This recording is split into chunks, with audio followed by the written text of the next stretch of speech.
Dios les bendiga a todos en esta mañana. Le damos gracias a Dios por la bendición que nos da de estar en este lugar.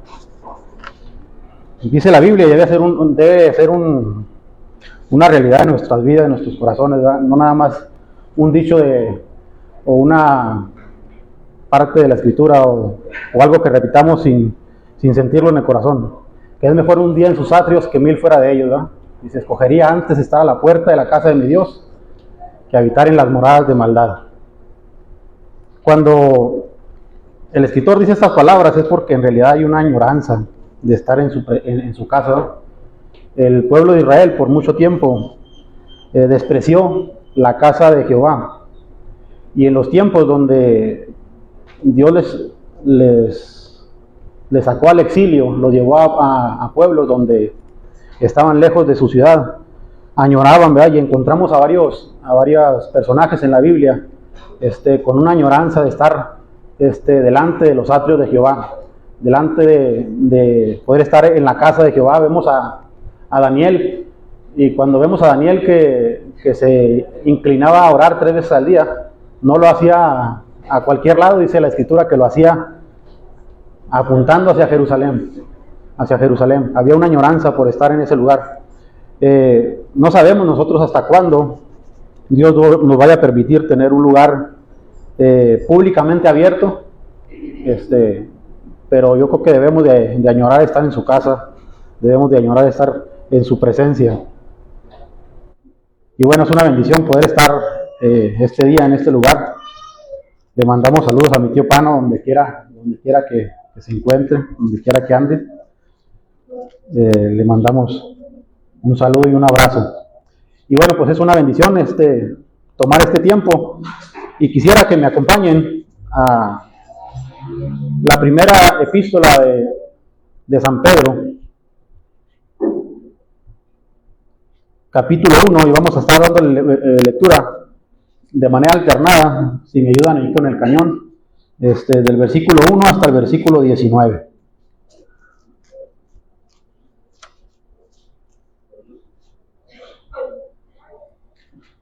Y bueno, pues aprovecho ahí en lo que están buscando ahí en sus Biblias, reiterar lo que siempre digo: es una bendición estar aquí en este lugar. En este lugar están fundamentados mucho de nuestra doctrina en Cristo, donde aprendimos desde las clases de escuela dominical. Quizás mucho de lo que sabemos, y lógicamente pues hemos tenido que seguir aprendiendo, pero mucho de lo que aprendimos salió de las escuelas dominicales, ¿verdad? Y qué importancia esta parte, porque en muchas iglesias se ha dejado de lado la escuela dominical.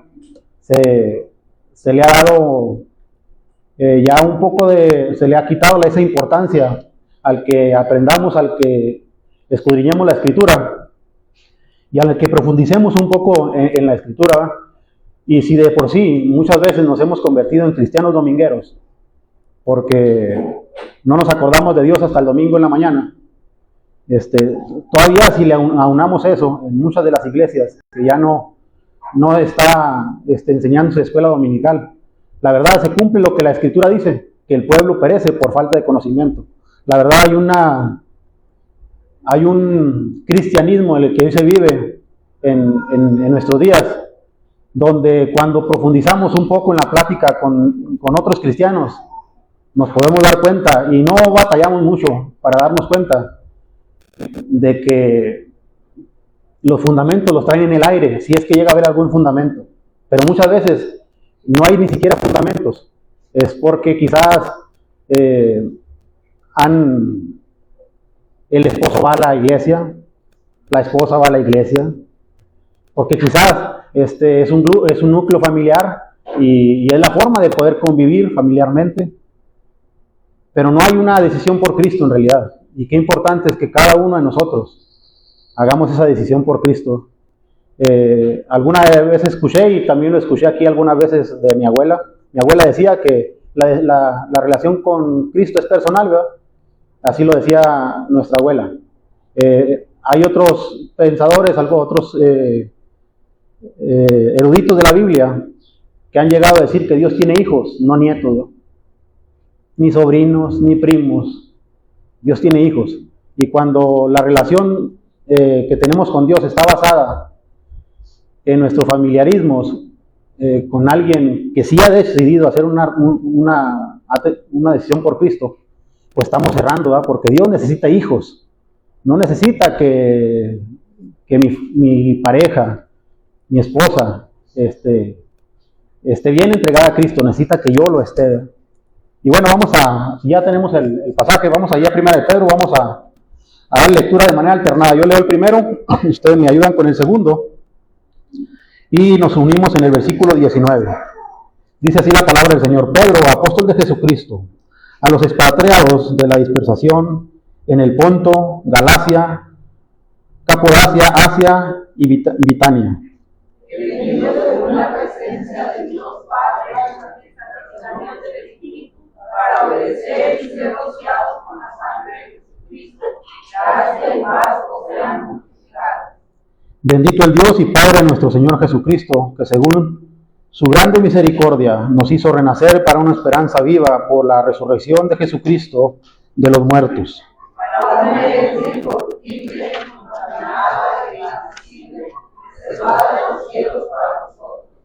Que sois guardados por el poder de Dios mediante la fe para alcanzar la salvación que está preparada para ser manifestada en el tiempo postrero.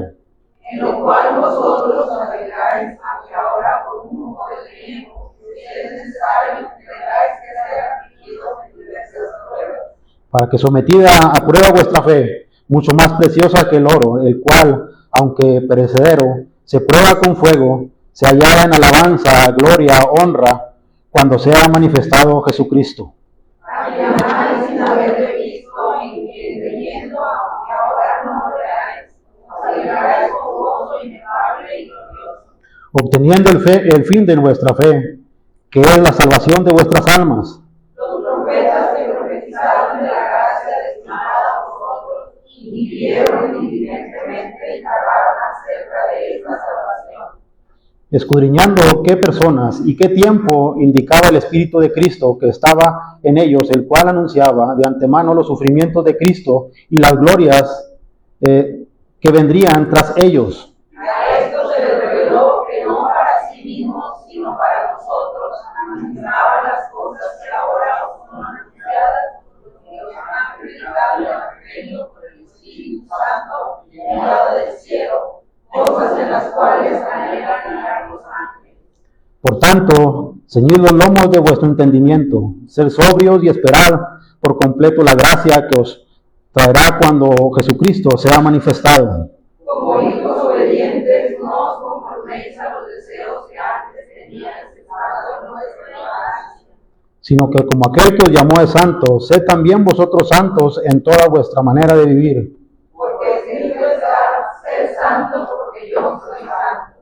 Y si invocáis por Padre aquel que sin acepción de personas juzga según la obra de cada uno, conducíos con temor todo el tiempo de vuestra peregrinación. Sabiendo que fuisteis rescatados de vuestra vana manera de vivir, la cual recibisteis de vuestros padres, no con cosas corruptibles como oro o plata, Sino con la sangre preciosa de Cristo, como de un cordero sin mancha y sin contaminación. Vamos a poner este tiempo en las manos del Señor. Padre eterno que estás en los cielos, Señor, gracias, Señor, porque nos permite la vida, Señor, porque nos permite la salud, Señor. Gracias, Señor, porque te permite que este tiempo, Señor, podamos dedicarlo, Señor, para aprender de su palabra, Señor, para honrarle, para glorificarle, Señor. Señor, hemos venido aquí, Señor, para ser alimentados por su palabra, Señor. Necesitamos de su Santo Espíritu en nuestras vidas, Señor, y le pedimos en esta mañana que sea usted invitado de honor, Señor, en este lugar. Señor, dice su palabra que si creyésemos que Jesucristo no ha resucitado de los muertos, en vana sería nuestra fe. Señor, pero nosotros creemos en un Cristo crucificado y resucitado y que está centrado a la diestra de Dios Padre. Señor, le damos gracias por su infinito poder, por su infinito amor, su gracia derramada sobre nuestras vidas. Le pedimos en esta mañana, Señor, que sea su Espíritu Santo hablando a nuestras vidas, Señor, y que sea haciendo la función por la que fue dejada, Señor, el Espíritu Santo. Señor, que siga tocando y redarguyendo, como dice su palabra, que sea espada de dos filos, que penetre hasta partir el alma, la coyuntura, los tuétanos, que disciernan los pensamientos y las intenciones del corazón, Señor. Le pedimos que se quede hoy y siempre con nosotros, porque se lo pedimos en el glorioso nombre de su amado Hijo Cristo Jesús. Amén. Bueno, el apóstol Pedro, hermanos, yo creo que lo conocemos bien, hemos escuchado mucho de él, y quizás nosotros pudiésemos encontrar en Pedro quizás el líder de la iglesia cristiana primitiva, la iglesia cristiana en Jerusalén. Encontramos otro frente de trabajo que Dios estaba levantando y que Dios estaba prosperando, y encontramos a Pablo hablando más hacia los gentiles. Pero Pedro, como un líder de la iglesia primitiva, nos deja estos grandes mensajes y estas grandes enseñanzas que queremos el día de hoy estar indagando un poquito sobre ellas. Y escogí este pasaje porque entre semana estábamos ya acostados, estábamos ahí con nuestros hijos, estaban ahí, normalmente se quedan dormidos ahí y luego ya hay que llevarlos a la cama. Y Shelly empezó a poner por ahí unos cantos, y uno de los cantos que puso habla de estos versículos que acabamos de leer, del versículo 17, 18 y 19. Y me llamaron, aunque los conozco, y yo creo que cada uno de nosotros los conocemos, no es la primera vez que los hemos escuchado. Me llamaba la atención, y quise indagar un poco más sobre el tema. Y bueno, a Pedro lo encontramos, como le digo, como ese líder de la iglesia primitiva, y podemos hacer alguna remembranza de donde lo encontramos de manera grata en la Escritura. Ustedes recordarán a Pedro en esa primer predicación después de que ha venido el Espíritu Santo, y hay una conversión ahí de 3,000 personas, ¿no? Y era Pedro el que dirigía la prédica y el que dirigía la iglesia de esos entonces. Después lo encontramos en una segunda predicación, y encontramos ahora una predicación que alcanza a 5,000 almas por lo menos. Los eruditos hablan de alrededor de 10,000 personas, porque habla de 5,000 hombres.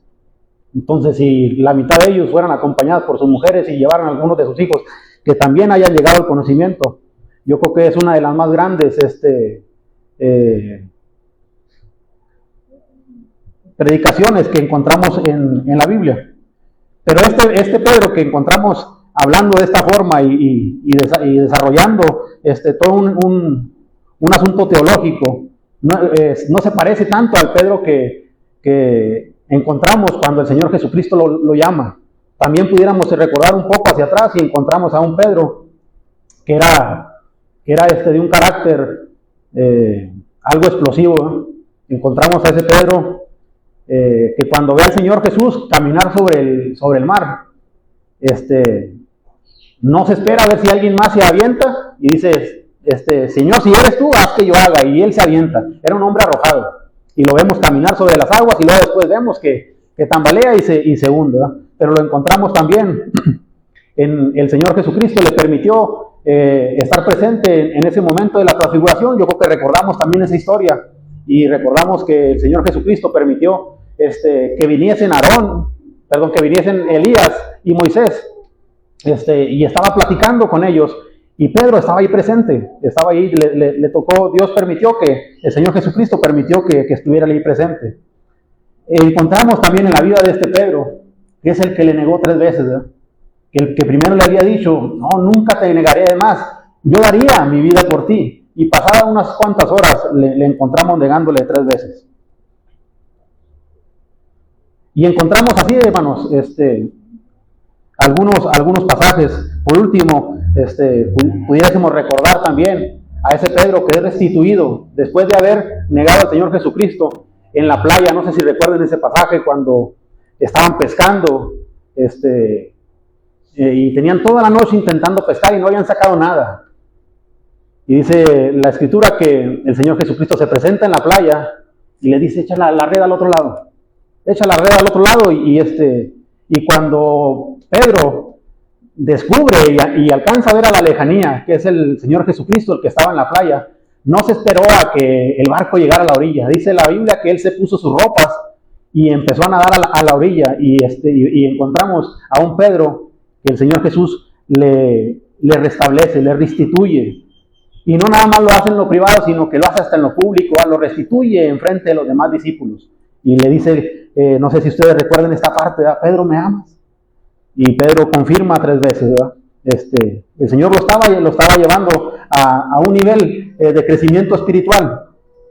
Y bueno, aquí ya encontramos en esta primera epístola de Pedro, encontramos al apóstol mandando esta carta, esta epístola a la iglesia primitiva. En realidad es la iglesia primitiva a la que se está refiriendo. Y empieza de esta manera: Pedro, apóstol de Jesucristo, a los expatriados de la dispersación en Ponto, en Galacia, en Capadocia, Asia y Bitinia.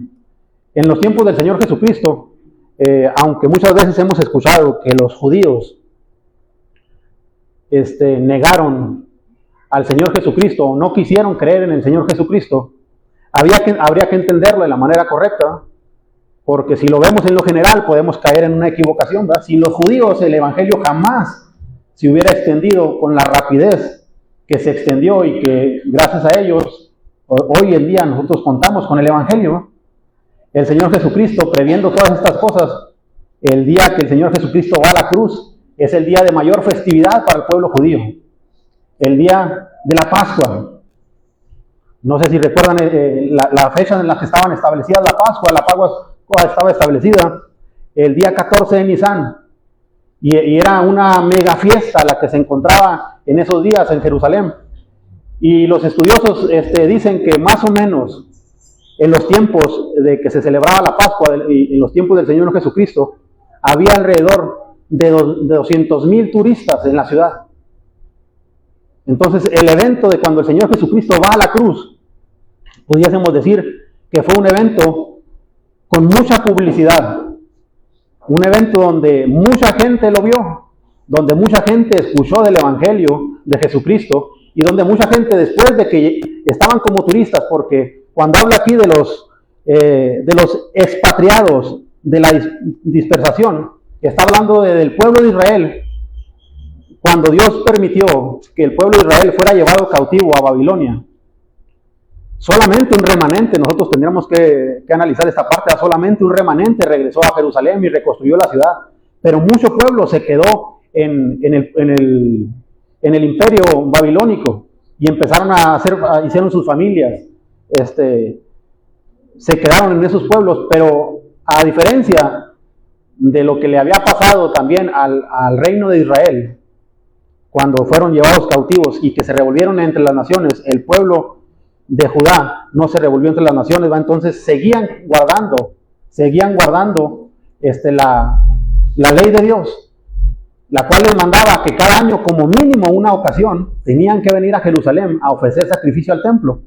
Entonces, cuando el Señor Jesucristo muere, y mucha gente ve ese evento, porque había alrededor de 200,000 personas en esos días en Jerusalén, los cuales regresaron a sus ciudades y llevaron las noticias, esas nuevas de gran gozo, llevaron a sus ciudades, a sus pueblos, y fueron y llevaron la noticia de que un hombre de Nazaret había muerto en la cruz del Calvario, y que la gente decía que ese era el Redentor del mundo.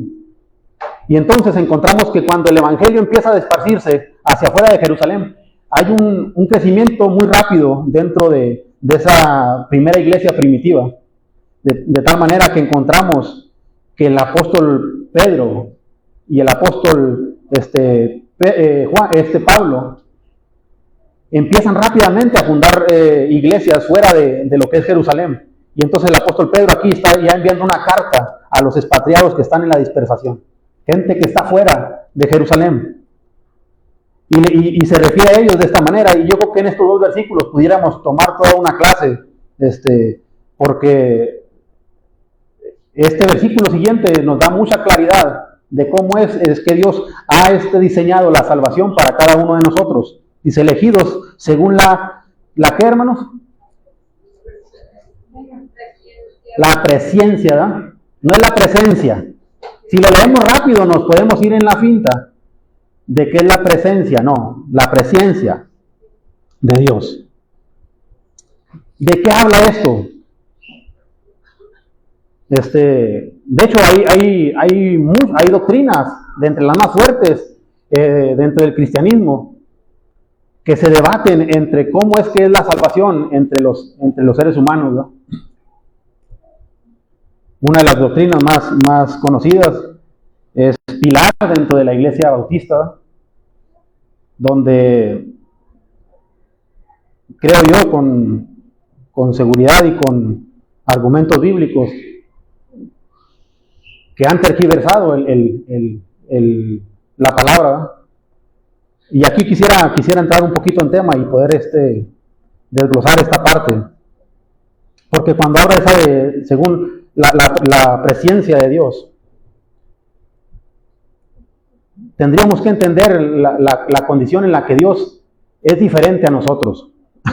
Si lo queremos entender de la manera humana, podemos cometer algunos errores, ¿no? Pero si entendemos que Dios no habita en el tiempo, sino que el tiempo habita en Dios, que Él es el dueño del tiempo, podemos entender pues que en la presencia de Dios Padre, es que hemos sido santificados por medio de su Espíritu. Y otra doctrina que también dentro de la iglesia que se dice cristiana, que hay una corriente también doctrinal, donde no se cree que exista la Trinidad, sino que se cree que existe, que es un invento de la iglesia tradicional. Bueno, pues en este versículo 2 encontramos, en el mismo versículo, y quisiera que ustedes me ayuden para que ustedes lo puedan ver. Elegido según la qué? ¿De quién? De Dios Padre. Dios Padre primeramente. ¿En la santificación de quién? Del Espíritu. Dios Padre y Espíritu. Para ser rociados, ¿con la sangre de quién? El Hijo. Un solo versículo nos deja claro la presencia de un Dios trino. Dios Padre nos santifica con su Espíritu Santo y con la sangre de su Hijo Jesucristo.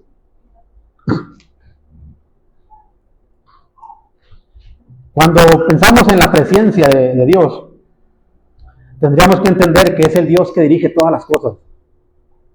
Que es un Dios que sabe cuál es el inicio de las cosas, cuál es el trayecto de la humanidad, cuál es su final. Y que no tambalea en ninguna situación sobre la creación que Él ha desarrollado, que Él ha hecho. Hay quienes han pensado que Dios falló en la creación al momento de crear un ser humano que llegó a pecar. Hay quienes y hay pensamientos de hombres que dicen que como siendo Dios creó a unos seres vivos con un libre albedrío y no les dio esa capacidad de abstenerse del pecado.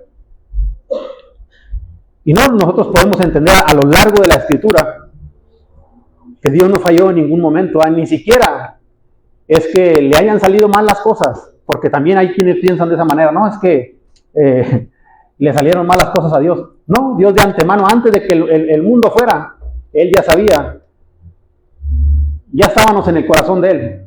Ni siquiera pudiéramos hablar nada más de Adán y de Eva, que estuvieran en el corazón. Cada uno de nosotros estábamos en el corazón de Dios. Dios ya nos había visto a nosotros. Porque si volvemos y analizamos esa parte que ahorita les comentaba, Él es el tiempo. En Él habita el tiempo. Él ya conocía todas las cosas. Él sabía que íbamos a pecar. Él ya tenía previsto a su Hijo Jesucristo para que viniera y muriera por nuestros pecados. Y Él definitivamente sabe quién de cada uno de nosotros va a ser salvos y quién no. Él ya lo sabe. Él es el dueño del tiempo.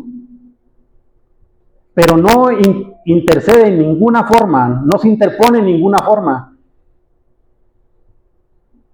en la salvación de cada uno de nosotros, sino que Él derramó su sangre en la cruz del Calvario por cada ser humano que ha pisado esta tierra.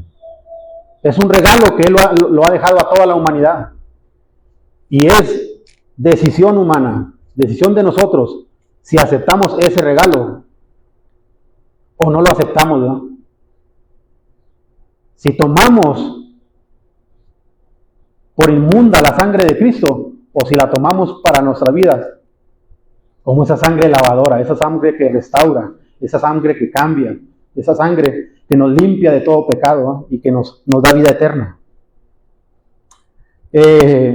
Estudiando un poco esto, encontré un ejemplo y se me hizo algo interesante. Y uno de los escritores que leía decía, cuando un piloto, cuando cada uno de nosotros por alguna situación ha decidido tomar un vuelo de avión, definitivamente tenemos que confiar en la capacidad del piloto. Y nosotros damos por hecho que ese piloto tiene la capacidad y la habilidad para llevar a buen término ese viaje. Sabemos cuál es el punto de inicio y sabemos cuál es el punto de final. Y si algunos nos hemos subido por ahí en alguna ocasión en el avión, cuando el avión está a punto de despegar, el piloto se comunica con la gente que va en el avión y le dice, señores, está a punto de despegar el avión, estamos en la ciudad fulanita de tal y vamos a ir a tal ciudad. Si se va a hacer alguna escala, el piloto da la instrucción de que se va a hacer la escala, pero él marca la pauta, él marca el inicio y él marca el final, y él marca el trayecto. De la misma manera el Señor Dios Padre lo diseñó. Él tiene el trayecto de la vida del cristiano. No es como que alguien ahí en el avión levante la mano y diga, no, es que sabe que la ruta que usted marca a mí no me gusta. A mí me gustaría que en vez de que agarre por el mar, porque a mí me dan mucho miedo los tiburones, usted agarre acá por dentro del país. El piloto marca la ruta, no la pone simplemente se la hace de su conocimiento a la gente que va en el avión, pero no lo pone a discusión. De esa misma manera, Dios Padre ha marcado una ruta, un camino en nuestra vida. Y Él tiene claro cuál es su plan, Él sabe lo que hace, hacia dónde nos dirigimos y hacia dónde Él se dirige. Y qué es lo mejor para nosotros, aunque muchas veces nosotros no lo podamos entender, ¿eh? Nosotros en nuestro caminar muchas veces nos hemos llegado a preguntar, Señor, estas situaciones, ¿por qué pasan en nuestra vida? ¿Por qué acontecen estas cosas? Pero aquí el apóstol Pedro está diciendo que según la presencia de Dios Padre, es que somos santificados en el Espíritu. Dios ya tenía diseñado todo un plan de salvación para la humanidad, de tal manera que cuando el hombre se corrompe, inmediatamente encontramos en los primeros capítulos de la Biblia, encontramos a Adán y a Eva viéndose que estaban desnudos. Y dice la Escritura que se vistieron de hojas de higuera. Y viene el Señor Jesucristo y les quita esas hojas de higuera y dice, y los vistió con pieles. Y nosotros entendemos que el Señor Jesucristo, que Dios Padre ahí en ese momento le enseñó la obra redentora a Adán y a Eva, de tal manera que les enseñó que por medio de la sangre de un cordero es que nosotros íbamos a obtener salvación. Y después lo vemos cuando le da esa sentencia a Eva, ¿verdad? Que le dice, la serpiente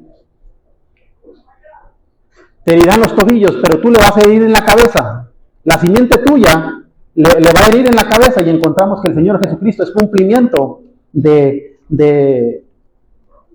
esa profecía y de esa promesa dada por Dios. Y un poco más adelante todavía encontramos al Señor Jesucristo cumpliendo con esta palabra que dice aquí Pedro, que fuimos santificados por Dios Padre en la santificación del Espíritu. No solamente se quedó la promesa de Dios en la cruz y que el Señor Jesucristo resucitó y que murió por nuestros pecados, sino que encontramos al Señor Jesucristo después de andar más de 40 días en la tierra y haber sido visto por más de 500 hombres, que les dice, no los voy a dejar solos. Va a venir el Espíritu Santo y es muy, muy bonito cuando podemos ver en la iglesia primitiva cómo el cumplimiento de lo que el Señor Jesucristo se hace evidente, ¿verdad? Les dice, recibiréis poder cuando haya venido sobre vosotros el Espíritu Santo. Recibiréis poder. Un poder que no tenían, o sea, que no hay forma de que el ser humano tenga ese poder por sus propias fuerzas. Lo analizábamos hace algún tiempo en la iglesia y definitivamente nosotros podíamos ver, por ejemplo, podíamos poner algunos ejemplos en la historia. No podríamos concebir la valentía de hombres y mujeres y niños parados en medio del Coliseo romano, siendo devorados por leones. Sino la única forma en que nosotros podemos concebir eso es porque la palabra de Dios es fiel. Recibieron el poder del Espíritu Santo. Por nuestra fuerza somos cobardes. Hubieran corrido a la primer mordida que les hubiera dado el león y que hubieran despedazado ya uno de sus hijos, hubieran claudicado. Pero la promesa de Dios es fiel y es verdadera. Y entonces encontramos que esos hombres se mantenían firmes. Se mantenían firmes en no claudicar, en no renegar de la gracia que habían recibido. Encontramos a lo largo de la historia cientos de historias, miles de historias de hombres y mujeres que han dedicado su vida para que el Evangelio sea esparcido. Hay quienes dentro de la iglesia, hermanos, les han llegado a decir tontos. Dentro de la iglesia cristiana. ¡Qué tontos! Dejaron a sus familias y se fueron allá donde nomás fueron a que los mataran. Poquita de esa valentía es la que necesitamos cada uno de nosotros. Y esa valentía no viene más que con la presencia del Espíritu Santo en nuestras vidas. Ese poder que recibimos de parte de Dios. Cuando nos ponemos en una cierta comodidad, tenemos que tener cuidado porque quizás estamos dejando de cumplir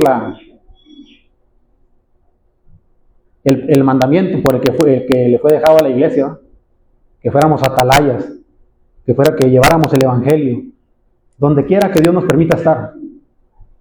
Entonces encontramos a lo largo de la historia miles de hombres. En la palabra encontramos a muchos de ellos. Dice la Escritura que unos fueron aserrados, otros colgados, otros descuartizados, para que el Evangelio, hoy usted y yo, lo pudiéramos disfrutar. Pero dice que para obedecer, y aquí quisiera hacer una pausa, para obedecer, porque el versículo, les digo, es un versículo, lo pudiéramos pasar de largo y bien rápido. Pero dice el versículo, elegido según la presencia de Dios Padre, en santificación del Espíritu. Dios está pidiendo que seamos santificados para obedecer. ¿Qué entendemos? Yo creo que si le dijéramos se me viene ahorita a la mente Emma, si le decimos, Emma, ¿qué es obedecer? Emma nos pudiera decir, una niña de 2, 3 años de edad nos pudiera decir, ¿cuál es el significado de obedecer? Pero en muchas ocasiones pareciera que entre más grandes somos, más complicado se nos hace esta parte de entender y de poner en práctica la obediencia. En muchas ocasiones hemos entendido, hemos leído la Escritura, pero no la ponemos en práctica. No queremos obedecer a la Escritura. Decimos que hacemos la voluntad de Dios, pero no queremos hacer su voluntad. Y podemos poner ejemplos bien sencillos, porque sería muy, muy fácil a lo mejor irnos a situaciones grotescas quizás, ¿verdad? O que la gente pudiéramos marcarlos como pecados escandalosos, ¿no? Pues que a lo mejor cayó en adulterio, ¿no? Que a lo mejor pues es homosexual, lesbiana, no, vayámonos a cosas más comunes, y que siguen siendo tan pecados como eso. El día que nos enojamos, hablamos igual o peor que la gente del mundo muchas veces. Que no nos hagan enojar. Que no nos hagan enojar, porque entonces el Cristo crucificado junto con nosotros, pareciera que le ponemos una pausa a nuestras vidas y decimos, espérame tantito, Cristo, ahorita yo sé que estás resucitado, aguántame tantito, déjame defiendo y luego más al rato regreso. Y eso no puede ser en nuestras vidas, ¿no? Tenemos que ser de una sola pieza. No podemos ser de diferentes piezas, ¿no? El chisme a veces nos encanta y son situaciones que como cristianos las vivimos y que definitivamente tendremos que trabajar en ello, ¿no? El chisme es un pecado y no podríamos decir que, ay, ¿será que la Escritura lo dejó claro? Sí, lo dejó bien claro. Y a veces, hermanos, nos comemos entre cristianos, ¿no? Y en vez de ser ese cuerpo de Cristo que trabaja con un solo propósito, con un solo sentido, pareciera que tenemos esas enfermedades raras como el Guillain-Barré, no sé, me acuerdo cómo se llaman esas, que se comen unos miembros a los otros y se atacan glóbulos blancos contra los rojos y traemos una revolución en el cuerpo de Cristo. Entonces aquí se nos llama, dice, a obedecer. ¿Qué vamos a obedecer? Pues obedecer la palabra de Cristo. Pudiésemos hacernos algunas preguntas a nosotros mismos, no queramos hacérselas a la demás gente, serían preguntas a nosotros mismos. ¿Cristo es realmente mi Señor? Y a lo mejor seríamos muy rápidos para decir, amén. Bueno, si es nuestro Señor, ¿hacemos su voluntad? Porque quizás decimos que es nuestro Señor, decimos que hacemos su voluntad, pero hacemos nuestra voluntad, ¿no? A veces hacemos lo que nosotros queremos, no la voluntad de Dios. Dice la Escritura, si me amáis, ¿qué dice la Escritura? Guardáis mis mandamientos. Entonces, si Cristo nos manda a obedecerle, tendríamos que, y decimos que sí le obedecemos, tendríamos que guardar sus mandamientos, ¿no? Ese resultado, hermanos, de la elección de Dios está basado, lo pudiéramos basar en dos principios, en santificación y en obediencia. Y muchas veces hemos escuchado, y es más, quizás en nuestra vida, en algunos lapsos de nuestra vida, hemos pensado que somos parte de esa elección de Dios, de los redimidos de Dios. Y qué bueno que tengamos esa seguridad, porque dice la Escritura que el Espíritu de Dios le dice a nuestro espíritu, nos da convicción de que somos hijos de Él. Pero tendríamos que someterlo de todos a algunas pruebas, ¿no? Estamos viviendo una vida de santidad. Porque por más que digamos que somos hijos de Dios, si no estamos viviendo una vida de santidad, pues nos engañamos a nosotros mismos, ¿no? Estamos viviendo una vida de obediencia a Dios. No importa, va a haber mucha gente que se va a ir al infierno, y estoy seguro que hay mucha gente en el infierno que algún día hizo una oración. Es más, muchas veces ni siquiera la hizo él, la oración. El pastor le dijo, repita lo que yo digo, y él repitió. Él repitió, pero en realidad no hubo ninguna convicción de arrepentimiento, no hubo un cambio de vida en ningún momento. No podemos decir que Cristo vive en mí y que no sea manifiesta la obra de Jesucristo en nuestro interior. Lógicamente, si está en nuestro interior, al momento de que necesite ser sacado algo de nuestro interior, pues tendría que ser sacado esa obra redentora de Cristo de nosotros, ¿verdad? A un vaso nosotros no le podemos sacar agua si no previamente se la pusimos. Si hablamos de nuestra vida, hermanos, no podemos que en el momento de una, por ejemplo, de una confrontación, de un enojo, salgan palabras de mediación, salgan palabras de pacificación, si en nosotros hay otro tipo de información adentro, si hay otro tipo de información, eso es lo que va a salir. Ojalá y no sean unas palabrotas, porque pues eso deja mucho en evidencia, que quizás hay muchas áreas de nuestra vida que no le hemos querido entregar a Cristo, que hemos dicho, sí, Señor Jesucristo, entra en mi vida, pero lo tenemos en nuestra vida, lo tenemos en el baño y con llave para que no se salga de ahí, ¿no? No lo queremos dejar pasear por nuestra casa. Y luego dice, gracia y paz sean multiplicadas. Bueno, y antes de brincar esta parte, dice, para obedecer y ser rociados con la sangre de Jesucristo. Y esta parte también es importante, porque la sangre de Jesucristo, sin duda, esa sangre rociada, esa sangre derramada en la cruz del Calvario, es por la cual usted y yo podemos tener acceso a la presencia de Dios Padre, ¿verdad? Es la sangre que nos salva, es la sangre que nos perdona. Si nosotros recordarnos un poquito en el Antiguo Testamento, cómo es que el sumo sacerdote entraba al lugar santo y esparcía la sangre sobre la tapa de aquella caja que se le llamaba la arca del pacto. Ese era un simbolismo de lo que el Señor Jesucristo iba a venir a hacer.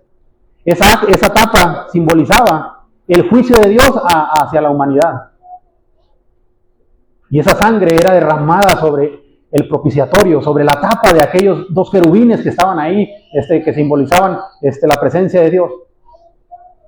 Y esa sangre era derramada, y dice la Escritura que entraba una vez al año el sacerdote, el sumo sacerdote, y hacía expiación por los pecados de todo el pueblo. Y cuando habla aquí en este punto, el apóstol Pedro, que al ser rociados con la sangre de Jesucristo, está hablando precisamente de eso. Esa sangre que era derramada sobre el propiciatorio, esa sangre con la que eran perdonados los pecados del pueblo, y que el Señor Jesucristo, cuando va a la cruz del Calvario, se convierte de ser sacerdote, se convierte en sumo sacerdote. Se convierte en sumo sacerdote, y encontramos en los Hechos y en Hebreos encontramos una descripción de cuáles son las funcionalidades del sumo sacerdote y los beneficios que usted y yo tenemos con Jesucristo como nuestro sumo sacerdote. El cual dice, me gustaría que alguien me acompañe, que alguien me ayude con esta cita. Hebreos 9:12. Alguien que me ayude. Hebreos 9:12. Porque el sacerdote en el Antiguo Testamento entraba en el tabernáculo con sangre de un cordero, no con sangre propia. Era la sangre de un cordero que se había sacrificado, de un carnero que se había sacrificado. Pero aquí Hebreos nos habla de diferente manera. ¿Quién la tendrá por ahí, Dani? No por sangre de machos cabríos ni de cerdos, porque sangre una vez para siempre en el lugar santísimo, habiendo tenido eterna redención. Gracias. No con sangre de carneros, sino con su propia sangre. El Señor Jesucristo entró con su propia sangre al tabernáculo. Ese tabernáculo es el lugar donde cada ser humano tenía un juicio sobre él, y donde había un dictamen de qué sucedía con cada ser humano. Por cuanto todos pecaron, están destituidos de la gloria de Dios. Cuando Dios Padre, cuando el Hijo Jesucristo entra con su sangre preciosa, dice, una vez y para siempre, una vez y para siempre, delante del Padre, ese trono de juicio se convirtió en trono de gracia. Esa sangre derramada por Jesucristo en la cruz del Calvario se convierte en esa sangre que nos da la libertad de poder entrar directamente a la presencia de Dios Padre. No sé si lo hemos analizado, ¿no? Pero qué dichosos somos, qué afortunados somos de tener a nuestra disposición la presencia de Dios Padre. En el Antiguo Testamento, nada más el sumo sacerdote, jamás el pueblo podía haber entrado al lugar santo. Es más, ni siquiera los sacerdotes podían entrar a ese lugar. Dice la Escritura que solamente el sumo sacerdote, y ese tenía que venir y ser hijo de los hijos de Aarón. Ni siquiera los levitas podían entrar a ese lugar. Tenía que ser exclusivo del linaje hijo de Aarón. Una vez al año, usted y yo tenemos la bendición de entrar cada día, cada momento. Tenemos a disposición la presencia de Dios Padre, porque Jesucristo entró una vez y para siempre y lavó nuestros pecados. ¡Qué bendición! No sé si usted puede imaginarse al pueblo cuando veían entrar al sacerdote al tabernáculo. Y dice la Escritura que el sacerdote era amarrado con un listón de la cintura, porque si el sacerdote llevaba pecado o olvidaba algo, caía muerto delante de la presencia de Dios al momento de entrar al lugar santo. Y era un momento de expectación para todo el pueblo.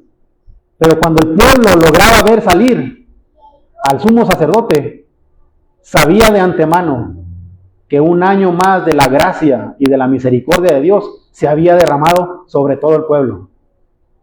Cuando nosotros vemos al Señor Jesucristo ir a la cruz del Calvario, nosotros sabemos que tenemos toda una vida por delante y que hay una eternidad en la que Cristo ha previsto que usted y yo estemos. La decisión es cada uno de nosotros. ¿Queremos estar un día en su presencia o queremos hacer nuestra voluntad? Esa sangre derramada por Jesucristo, esa sangre rociada por Jesucristo, es la que verdaderamente trae gracia y paz. El mundo busca de miles de formas, de muchas maneras, cómo encontrar paz en su interior. En la iglesia de hoy en día se predican sistemas psicológicos. La psicología se predica más en la iglesia que ya con los psicólogos.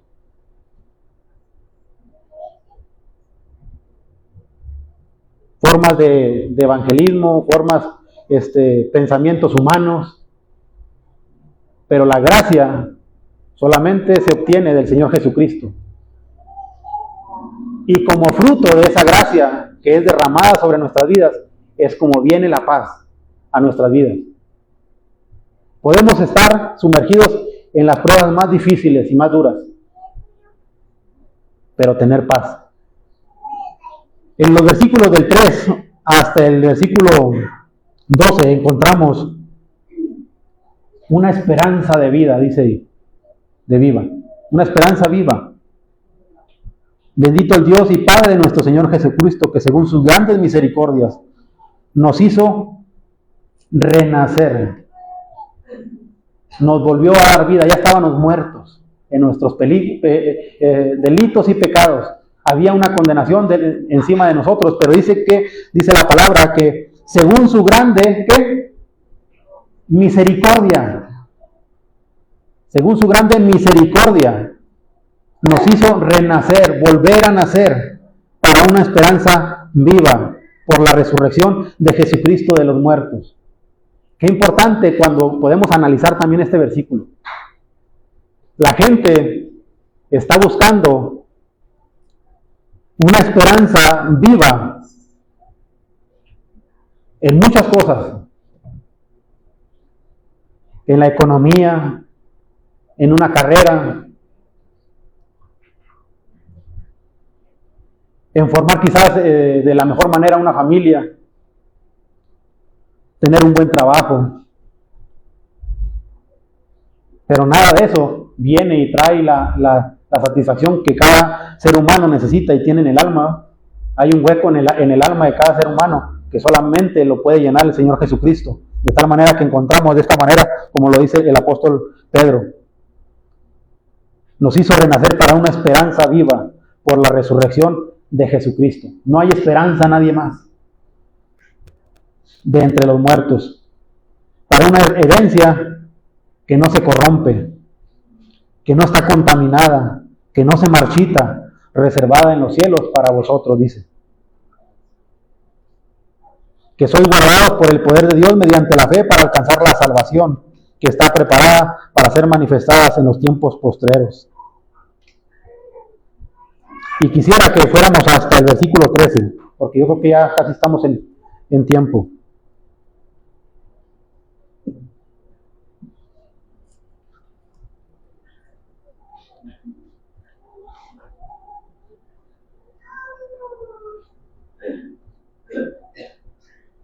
Bueno, quisiera nada más hacer ahí, darle lectura ahí del versículo 7 en delante. Para que sometida a prueba nuestra fe, mucho más preciosa que el oro, el cual, aunque perecedero, se prueba con fuego, sea hallada en alabanza, gloria, honra, cuando sea manifestado Jesucristo. Qué importante este versículo, porque yo creo que no hay ser humano que se vaya y se presente delante de la presencia de Dios sin haber sido probado. Tenemos que haber sido probados. Y dice aquí la Escritura cómo tenemos que ser sido probados, ¿verdad? Dice como el oro se prueba por el fuego. Yo sé que aquí muchas veces se ha enseñado acerca de cómo es que el oro es refinado y cómo es que sale ese brillo del oro. Pero la palabra dice que sometida a prueba nuestra fe. Estamos viviendo tiempos bien peligrosos y tiempos bien difíciles. Tiempos en los cuales no sabemos de qué manera Dios va a poner a prueba nuestra fe. Yo creo que la gente que ha vivido de unos 100 años para acá, y sobre todo nosotros que nos ha tocado vivir cerca del norte del país, hemos experimentado como que hemos podido vivir una vida cristiana relajada, pudiéramos decirlo de alguna manera, donde quizás no somos tan cuestionados en nuestro trabajo, no somos tan perseguidos en la escuela, no somos tan asediados en la comunidad. Pero sin duda yo creo que Dios quiere que cada uno de nosotros salga así como el oro, esa hermosura. Y para que salga esa hermosura definitivamente tenemos que ser probados. ¿Cómo seremos probados? Yo creo que muchos de nosotros podrá decir para dentro de sí, y qué bueno que tengamos esas experiencias. Hemos sido pasados por la prueba. Y en medio de la prueba, lo único que hemos podido ver es que la gracia de Dios es suficiente. Que aunque haya sido muy dura la prueba, la gracia de Dios es suficiente. Y aquí dice que somos probados como el fuego. Y dice, ¿qué cosa se espera de nosotros después de que estemos puestos en la prueba? Que sea en nosotros hallada la alabanza, la gloria y honra de nosotros hacia el Señor Jesucristo. Y a lo mejor es fácil decirlo cuando no estamos metidos en la prueba, ¿verdad? Pues está bien, podemos dar la honra y la gloria y la alabanza, pero quizás no es tan sencillo poder dar esa honra, esa gloria y esa alabanza a Dios cuando estamos metidos en la aflicción, cuando estamos metidos en la prueba, cuando a veces no encontramos el por qué suceden las cosas, el por qué a veces no entendemos, el por qué nos hacemos preguntas de repente a veces hasta medias ilógicas, ¿verdad? ¿Por qué a mí me pasan estas cosas? Pues porque a veces nosotros nos hemos metido en esos problemas, ¿verdad? Pero nos hacemos ese tipo de preguntas. Pero de una manera u otra, Dios permite que cada uno de nosotros, como cristianos, como sus hijos, seamos llevados a la prueba para que sea revelado lo que Cristo ha hecho en nosotros, que salga a la luz lo que Cristo ha hecho en nosotros. ¿Y qué es lo que Dios espera de nosotros? Que salga de nosotros cuando estamos sumergidos en la prueba, que sea hallada en alabanza, en gloria y honra. A quien amáis sin haberle visto. Si recordamos a quién le está dirigiendo la carta, le estaba hablando a gente que, igual que usted y yo, no vimos al Señor Jesucristo crucificado en la cruz del Calvario, pero creemos que Él fue a la cruz del Calvario y que murió por nuestros pecados. En quien creyendo, aunque ahora no le veáis, creemos que el Señor Jesucristo está sentado a la diestra de Dios Padre y que intercede por nosotros. Lo creemos, al igual que como el apóstol Pedro se lo dice a las iglesias de Ponto, de Capadocia, de Asia. Dice, obteniendo el fin de vuestra fe, que es la salvación de vuestras almas. Al último, la vida del ser humano no consiste en los bienes que podamos acumular, ni en los logros que podamos obtener en la vida. Al último, la vida del ser humano se resume en si vamos a pasar una eternidad con Cristo o una eternidad alejados de Cristo. De nada nos sirve haber obtenido títulos, de nada nos sirve a veces nos anda mareando 4 llantas que nos traen a 20 centímetros separados del piso, y eso nos trae locos. Y de eso no se trata nuestra vida. Nuestro propósito es mucho más glorioso que una casa, que un carro, que una profesión, que un título. No sé si ustedes, pero yo sí lo anhelo, un día estar en la presencia del Señor Jesucristo y que se diga Abraham Acosta, y podría decir Abraham Acosta aquí está presente. No por mis medios, sino por tu sangre, por tu obra redentora en la cruz del Calvario. No importa, de repente yo juego con mi esposa y le digo que alguien me soñó como en 5º lugar, ahí de la fila de los que iban a entrar al cielo. Poquito atrás estaba el apóstol Pablo, de mí, pero eso es un juego. Le digo, porque quiero jugar un poco con mi esposa, pero no importa, dice un canto de Marcos Vidala, no importa en qué lugar de la mesa me haga sentar, o el color de mi corona si la llego a ganar, solo déjame mirarte cara a cara, poder estar en tu presencia, no importa si soy el de al último, pero poder estar en tu presencia. Ese es en realidad el objetivo de nuestras almas, una alma que no tiene fin, una alma que no tiene fin. Dice, por lo tanto, versículo 13, ceñidos vuestros lomos en el entendimiento, sed sobrios y esperad por completo en la gracia que os tendrán cuando Jesucristo sea manifestado, como hijos, y otra vez vuelve a hablar, obedientes. No os conforméis a los deseos que antes tenías, estando en vuestra ignorancia. Ya no tenemos pretexto. Es más, si el día de hoy hubiéramos presentado aquí, nos hubiéramos presentado todos en plena ignorancia, les tengo una mala noticia. Ya no somos ignorantes. La palabra se está hablando. Si incluso nunca se hubiera hablado y nunca hubiéramos escuchado la palabra, y hoy fuera el primer día que escucháramos la palabra, ya no somos ignorantes.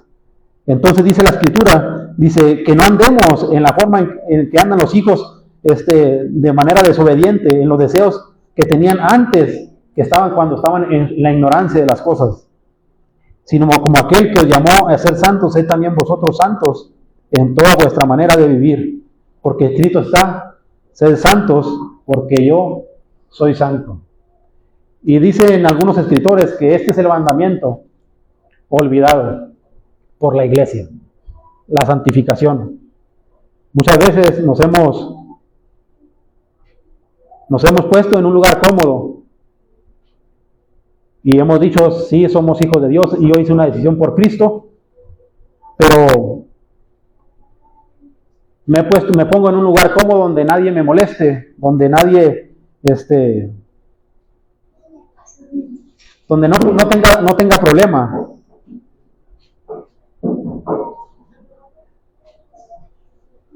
Si la corriente del mundo nos marca hacia un lado, nosotros caminamos a esa corriente. Si la corriente nos marca hacia otro lado, caminamos bajo esa corriente. Pero aquí dice que necesitamos ser santos como Él es santo. Y cerramos con los últimos 3 versículos. Y si invocáis al Padre, aquel que sin acepción de personas juzga según la obra de cada uno, conducíos en temor todo el tiempo de vuestra peregrinación. Se cae a pedazos la doctrina de una vez salvos, siempre salvos. Sabiendo, si invocáis por Padre a aquel que sin acepción de personas juzga según la obra de cada uno, conducíos en temor todo. No una decisión de 5 minutos o de una emoción. Todo el tiempo de vuestra peregrinación. todo el tiempo de vuestra vida, conducidos con temor todo el tiempo de vuestra peregrinación, sabiendo, no teniendo en poco el sacrificio del Señor Jesucristo en la cruz del Calvario, dice, sino sabiendo que fuisteis rescatados de vuestra vana manera de vivir, la cual recibisteis de vuestros padres, no con cosas corruptibles como oro o plata. Y a veces se nos olvida, hermanos, se nos olvida cuál fue el precio de nuestra salvación. Pero aquí el apóstol Pedro nos la vuelve a recordar, sino con la sangre preciosa de Cristo, como un cordero sin mancha y sin contaminación. Gracias, gracias por la sangre de Cristo Jesús, que nos limpia de todo pecado. Gracias, y en gratitud a ese sacrificio del Señor Jesucristo en la cruz del Calvario, es que tenemos que vivir una vida, dice, con temor, conducidos con temor todo el tiempo de vuestra peregrinación, tratando de honrar a Dios con nuestras vidas. Entendemos perfectamente que no es por nuestras obras. La gracia y la salvación que obtenemos de parte de Dios es una gracia, es favor no merecido, es un regalo de parte de Dios. Pero sabiendo de dónde viene ese regalo, sabiendo en la forma en que fue pagado ese precio, que no fue cosa barata, sino que fue el precio a sangre, la preciosa sangre de Jesús, como un cordero sin mancha y sin contaminación. Conduzcámonos con temor todo el tiempo que vivamos en esta tierra. Entonces el apóstol Pedro aquí, hermanos, nos manda, nos insta a que vivamos una vida de santidad. Y nosotros pudiéramos decirlo, porque lo dice la Escritura, sin la cual nadie verá al Señor. No son nuestras obras, es la santidad del Señor Jesucristo. Cuando vemos que se levanta tanta gente diciendo que son Cristos y que por medio de ellos es como se obtiene la salvación. Hace 15 días se ha levantado un hombre, quizás el más famoso del mundo en estos días, y se ha puesto por nombre León 14, ¿verdad? Y él dice que es el vicario de Cristo, el representante de Cristo en la tierra. Es un mentiroso.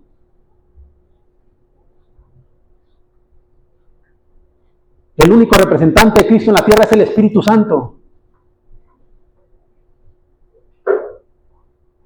Y si él toma el lugar del Espíritu Santo, entonces está violentando toda la Escritura que según él dice que él enseña.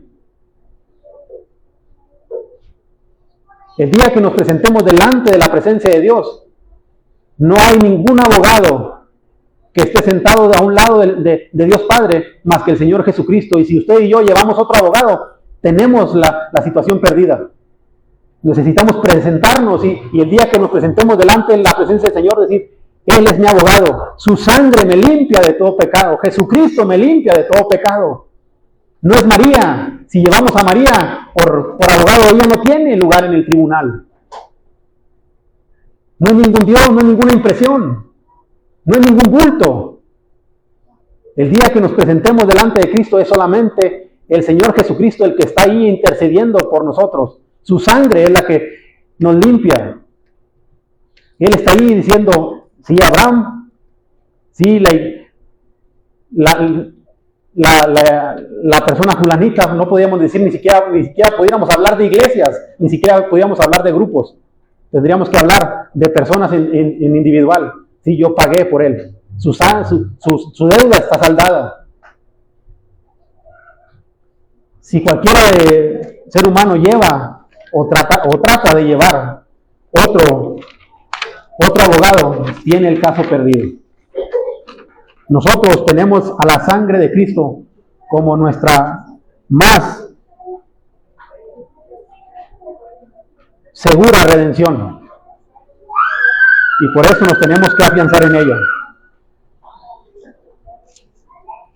Quisiera, aunque cambia un poco aunque cambia un poco el orden del culto, quisiera que termináramos este tiempo en lo que se incorporan los niños con una oración. para cerrar este tiempo de la predicación, de la enseñanza. Clara. Yo sigo una persona que admiro mucho al presidente anterior, pero que estaba diciendo que felicitaba a su papá, y ya dejó un reto, y yo estaba engrandeciendo a Papa, que porque él va a velar por todo el mundo, todo esto, y como que admiro mucho, pero Magista para abajo. ¿Cómo? Magista es el hombre que cree en el hombre. Y como seres humanos, muchas veces tenemos confianza en alguna persona, pero cuando esa persona se pone en un lugar que solamente le pertenece al Señor Jesucristo, inmediatamente lo tenemos que desechar. Entonces cualquier persona que se presente como vicario de Cristo, tenemos que desecharlo. El único representante en la tierra de Dios Padre y del Señor Jesucristo es el Espíritu Santo. Nosotros somos llamados a ser emisarios, pero no podríamos decir que en ninguna forma el Espíritu de Dios fluye a través de nosotros como la única fuente. La única fuente de vida la encontramos aquí en la Biblia, ¿va? Y es como el Señor nos habla, y es como el Señor nos revela su voluntad. Vamos a cerrar este tiempo con una oración y dejamos el tiempo para el reporte de los niños en la escuela dominical. Padre eterno que estás en los cielos, Señor, le damos gracias, Señor, por la vida que nos da. Señor, gracias por este tiempo. Señor, gracias por su palabra. Señor, gracias porque su palabra nos insta a que busquemos la santidad, en la cual dice su palabra que sin ella nadie verá al Señor. Señor, le pedimos que se quede con esta su iglesia. Señor, que siga tocando los corazones. Señor, que la palabra siga haciendo eco en lo más profundo de nuestro ser. Que seamos movidos, Señor, al arrepentimiento. Señor, que jamás caigamos en la equivocación de decir que no tenemos nada de qué arrepentirnos. Señor, sino que vengamos con un corazón dispuesto, Señor, a que usted nos siga limpiando. Que usted siga haciendo la obra perfecta, Señor, en nuestros corazones y que sigamos creciendo, Señor, en su camino. Encontramos en su palabra hombres grandes, hombres de fe, que ni siquiera ellos se atrevieron a decir que la obra la habían alcanzado, sino que se esforzaban y seguían adelante. El apóstol Pablo dice en su palabra, no pretendo haberlo alcanzado, sino que me esfuerzo y sigo adelante. Señor, le pedimos que nos dé esa fuerza, Señor, que nos dé esa valentía para seguir adelante. Señor, que nos dé, Señor, esa humildad para aceptar nuestras faltas, nuestros errores, Señor, y venir nuevamente a la cruz. Señor, que venir nuevamente a esa sangre perdonadora, a esa sangre que nos redime. Le pedimos, Señor, que siga hablando a su iglesia, Señor, que siga obrando en los corazones y que siga tocando, Señor, esas fibras sensibles de cada uno de nosotros. Señor, no permita que nuestros corazones se endurezcan. No permita, Señor, que nuestra alma, Señor, simplemente escuche y rebote la palabra y no haga eco en nuestros corazones, Señor, sino que su palabra entre hasta lo más profundo, Señor, y toque esas fibras sensibles, Señor, y que sea generado el cambio en nuestras vidas, Señor. Siga obrando en nuestros corazones porque se lo pedimos todo, Señor, en el glorioso nombre de su amado Hijo Cristo Jesús. Amén. Vamos a dejar el tiempo para los niños. Si gustan pasar, ya voy a cerrar yo aquí el tiempo. Si gustan pasar los niños. Además,